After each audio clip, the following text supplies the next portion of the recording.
Hiki ni kile ambacho kinaendelea kushika tamu kwenye vita vya Urusi dhidi ya Ukraine. Nachokifanya ni kuendelea kukusogezea hatua kwa hatua upate nafasi ya kufahamu yale yote ambayo inaendelea kushika kasi zaidi. Na miongoni mwa taarifa tulizoko nazo, kwanza kabisa ni kwamba Ukraine na Urusi kwa pamoja wameweza kuripoti vifo baada ya mashambulizi ambayo yametokea kwa pande zote.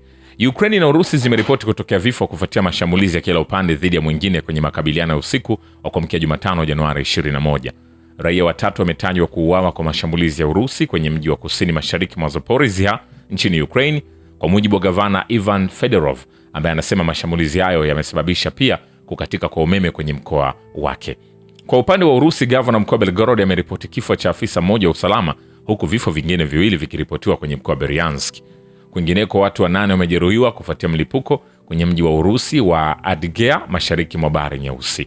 Ni nadra kwa Ukraine ambayo imekuwa ikikabiliana na uvamizi wa Urusi kwa takriban miaka 4 sasa kufanya mashambulizi ndani ya ardhi ya Urusi kutokana na kulemewa vita.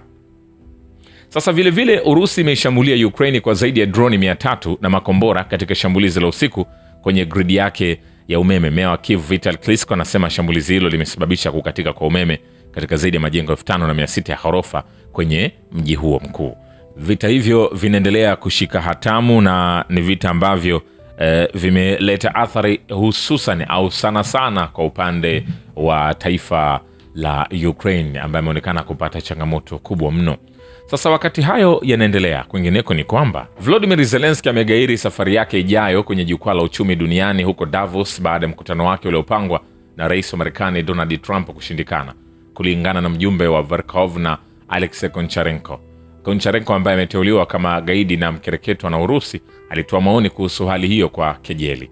Anasema, je, unajua ni kwa nini mwenye nguvu, jina la utani ambalo Koncharenko anatumia kumdhihaki Zelensky kwa kutumia neno mwenye nguvu mara kwa mara kwenye hotuba zake, hakuenda Uswizi? Mkutano wake na Trump umefutwa, hakuna makubaliano yatakayosainiwa, Koncharenko aliandika kwenye chaneli yake ya Telegram muda mfupi baada ya Zelensky kutangaza kwamba angebaki Ukraine kutokana na masuala yanayoendelea ya usambazaji wa umeme, akitaja hali ngumu kama sababu ya uamuzi wake.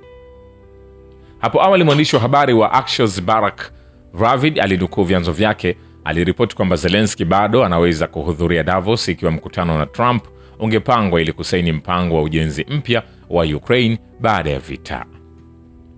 Vilevile Ulaya iko tayari kufanya kila juhudi ili kuweka utawala wa Nazi mamboleo madarakani Kyiv kwa sababu tu inapinga Urusi. Waziri wa mambo ya nje wa Urusi Sergei Lavrov anasema kwenye mkutano na waandishi wa habari, akifupisha matokeo ya diplomasia ya Urusi mwaka 2025. Mwanadiplomasia huyo mkuu alikumbuka kile mshairi na mwanadiplomasia wa Urusi Fyodor Tyutchev alisema katikati ya karne ya 19 kuhusu chuki kali ya Ulaya kwa Urusi na hamu yake ya kuifanya ikane misingi ya uwepo wake, ikijitambua kama kitu kikali na kibaya na uovu unaohitaji marekebisho.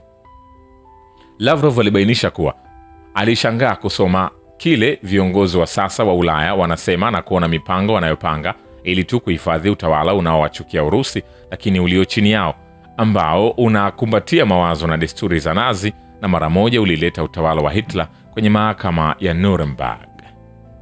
Vilevile waziri wa mambo ya nje wa Urusi Sergei Lavrov amesema haoni viongozi wa Ulaya walio tayari kufanya kazi kuelekea suluhu endelevu nchini Ukraine. Anasema hili halihusu mtu kuruhusiwa kuchukua jukumu wa Ulaya. Swali ni kama wanataka, na kama watafanya hivyo, je, wanaweza kuchukua jukumu ambalo litasababisha amani ya kudumu? Lavrov alisema akijibu swali kutoka kwa mwandishi wa habari wa Ufaransa kuhusu kama Urusi ilikuwa tayari kuwaruhusu wazungu kushiriki kwenye suluhu ya Ukraine. Vilevile zaidi ya 75% ya Kyiv imeachwa bila umeme. Gazeti la habari la Strana limeripoti, kulingana na taarifa zake, kukatika kwa umeme kumerekodiwa katika maeneo yote ya mji mkuu wa Ukraine. Hayo yakiendelea, taarifa moja kutoka kwa rais wa Marekani Donald Trump ilimsukuma Volodymyr Zelensky kwenye ukingo wa jukwaa la uchumi duniani kwa Davos, Uswizi. Balozi mkuu wa wizara mambo ya nje ya Urusi Rodin Miroshnik anasema, lakini Ulaya bila shaka italazimika kufanya mazungumzo na uongozi wa Urusi kuhusu suluhu nchini Ukraine, lakini hii inahitaji mpango unaolenga kuimarisha jeshi la Ukraine. Kamishna wa ulinzi na anga za juu wa EU Andrius Kubilius anasema kwenye mpango wa Essence of the Matter wa lango la Delphi, Lithuania. Ulaya inahitaji mpango wake wa kimkakati wa kufikia amani nchini Ukraine. Hadi sasa tuna mpango kama huo wetu. Mara tu tunapokuwa nao, tunaweza kuanzisha mazungumzo na rais wa Urusi Vladimir Putin, jambo ambalo halipukiki, kwani amani inaweza kupatikana tu kwa ushiriki wa pande zote mbili. Kulingana na kamishna, mazungumzo na Urusi hayana maana bila mpango wa kimkakati. Kuanzisha mazungumzo tu hakuongozi popote, mstari wa kisiasa lazima ujengwe, Kubilos alisema. Vilevile, Ulaya bila shaka italazimika kufanya mazungumzo na uongozi wa Urusi kuhusu suluhu nchini Ukraine, lakini hii inahitaji mpango unaolenga kuimarisha jeshi la Ukraine. Kamishna wa ulinzi wa anga za juu wa AU Andrius anasema kwenye mpango wakati akizungumza na vyombo vya habari. Ila matatizo ya sasa ya joto kwenye mji mkuu wa Ukraine wa Kyiv yanatokana hasa na maandalizi duni ya jiji kwa msimu wa baridi. Mbunge wa Verkhovna Anna anasema, nitakwambia kwa kweli kwamba tunakabiliana na idadi kubwa ya ajali kwa sababu tofauti na miji mingine hatukuwa tayari kwa msimu wa baridi hapa Kyiv.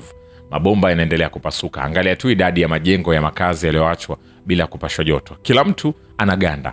Unahama kutoka sehemu moja ya kuganda hadi nyingine na kugundua kuwa hatujajiandaa. Kwa nini? Mabomba hayapasuki kwa sababu ya mashambulizi ya anga na hali ya hewa ya baridi inazuia juhudi ya kuyarekebisha, alisema kwenye mahojiano ya YouTube na mwandishi wa habari ya Kiukraine Atom Mayak.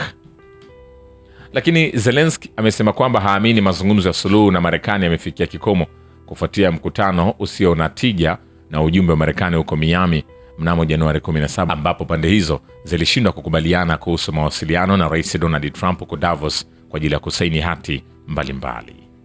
Vilevile, Rais wa Marekani Donald Trump alihakikishia tena kwamba bado alikuwa akitafuta kutatua mgogoro nchini Ukraine wakati wa mkutano na waandishi wa habari kwenye ikulu White House. Alirudia kwamba alikuwa amemaliza vita 8. Sababu ya mimi kufanya hivyo ni kwa sababu ni rahisi kwangu kufanya hivyo, na sikufanya hivyo kwa ajili ya tuzo Nobel. Nilifanya hivyo kwa sababu ninaokoa maisha mengi, Trump alisema. Ninajaribu kutatua ya mwisho nchini Ukraine. Je, atafanikiwa? Bado maswali yamebaki hapo. Wakati hayo yanaendelea kushika hatamu, kwingineko ni kwamba vitengo vya mitambo ya mizinga inayojiendesha yenyewe, kundi la mapigano la Akashi la Mashariki upande wa Urusi, wameharibu ngome za Ukraine kwenye ukanda wa msitu wa mkoa wa Zaporizhzhia, wizara ya ulinzi imesema. Na watengenezaji wa silaha za Urusi wamewasilisha mamia mifumo ya robot za ardhini zenye uwezo wa kubeba nusu tani ya mizigo au hadi tani 1.5 za mizigo kama trailer katika eneo maalum la operation za kijeshi, vyombo vya habari vya All Russian People's Front vina ripoti. Kumbuka, Urusi kupitia vita hivi ameendelea kujiimarisha kwa kuhakikisha basi anakuwa na vifaa vya kubeba silaha ambavyo vifaa hivyo vinakuwa vinaongozwa tu au vinakuwa katika mfumo wa marobot, ambapo kwa namna moja namna nyingine vinaweza kuendelea kufanya mission bila kuzuilika na mambo yakaendelea, kwa sababu ukitazama zile mission ambazo binadamu wamekuwa wakiengage sana zimekuwa zikileta changamoto, ikiwemo labda Ukraine ikifanya mashambulizi anaweza kuleta athari kwa kuua, kwa hiyo silaha zinaisha hapo na namna moja namna nyingine. Vile vile jeshi la Ukraine limeshambulia maeneo yenye watu wengi kwenye mkoa wa Kursk ulio mpakani mwa Urusi zaidi ya mara 60, na ulinzi wa anga ulidungua zaidi ya ndege zisizo na rubani 20 katika saa 24 zilizopita, Governor Alexander Hitchestein anasema kwenye channel yake ya Telegram. Katika saa 24 zilizopita, jeshi la Ukraine lilishambulia mkoa wa Kursk kwa ndege zisizo na rubani mara 5 bila uharibifu wowote wa miundombinu kuripotiwa. Vilevile, wanajeshi wa Urusi wamefanya shambulio kubwa la usiku kucha kwenye maeneo ya kijeshi na viwanda, nishati na usafiri ya Ukraine kujibu mashambulizi ya Kyiv kwenye vituo vya raia, wizara ya ulinzi ya Urusi imeripoti. Kujibu mashambulizi ya kigaidi ya Ukraine kwenye vituo vya kiraia katika eneo la Urusi, vikosi vya jeshi la Urusi vilifanya shambulio kubwa la usiku kucha kwa kutumia silaha za masafa marefu za ardhini na angani na kushambulia ndege zisizo na rubani kwenye makampuni ya sekta ya kijeshi, viwanda, nishati na miundombinu ya usafiri inayotumika kusaidia shughuli za jeshi la Ukraine. Hapo hapo kwenye uwanja wa kivita, moto umezuka kwenye jengo la ghorofa huko Adgea nchini Urusi kutokana na shambulio la ndege isiyo na rubani ya Ukraine. Mkuu wa mkoa Murat Kompilov anasema vipande vya ndege zisizo na rubani ikiwa ni pamoja na kichwa cha vita vimeanguka karibu na jengo la ghorofa katika makazi ya Afipsky katika eneo la Krasnodar kusini mwa Urusi na kusababisha watu waweze kuondolewa ili kuepuka vilipuzi hivyo, lakini pia ili kuweza kuhakikisha vilipuzi hivyo vileti athari. Governor Veniamin Kondratev anaandika kupitia Telegram. Kumbuka vita vya Urusi dhidi ya Ukraine vinaendelea na Urusi anaendelea kufanya mashambulizi kama kawaida, huku mazungumzo yakiendelea kutatuliwa. Siku 100 za Trump ziliisha, lakini pia juhudi mbalimbali zinaendelea na siku zinaendelea kusonga hatua kwa hatua, huku changamoto ikiendelea kwa pande zote mbili. Na leo hii pia ulinzi wa anga wa Urusi umeharibu ndege 75 zisizo na rubani za Ukraine za UAV katika maeneo mbalimbali ya Urusi pamoja na Bahari Nyeusi na Azov, Wizara ya Ulinzi ya Urusi ilisema.